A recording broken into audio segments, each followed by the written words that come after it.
السلام علیکم۔ Corona virus ایک متعدی بیماری ہے جس نے 2019 میں چین کے شہر ووہان سے شروع ہو کر پوری دنیا کو اپنی لپیٹ میں لے لیا تھا۔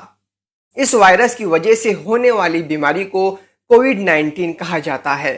یہ وائرس سانس کے ذریعے پھیلتا ہے، خاص طور پر کھانسی، چھینک یا بات چیت کے دوران ہوا میں موجود ذرات سے۔ کورونا وائرس کی علامات میں شامل ہے بخار یا سردی لگنا، کھانسی، سانس لینے میں دشواری، تھکاوٹ، گلے کی خراش، ذائقہ یا سونگھنے کی حس کا ختم ہونا۔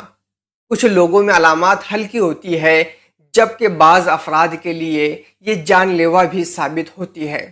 دوستو، کورونا وائرس وبا اگر پھر سے پھیلتی ہے تو بچاؤ کے اقدامات کیا ہونا چاہیے؟ کورونا ویکسین لگوائے اور بوسٹر ڈوز کے لیے اپڈیٹ رہے، ہاتھوں کی صفائی رکھیں، سینیٹائزر استعمال کریں، عوامی مقامات یا ہجوم والی جگہوں پر فاصلے کا خیال رکھیں اور ماسک استعمال کریں۔ غیر ضروری اجتماعات سے گریز کریں اور اچھی وینٹیلیشن والی جگہوں کو ترجیح دیں۔ زیادہ چھوئی جانے والی جگہوں سے احتیاط کریں۔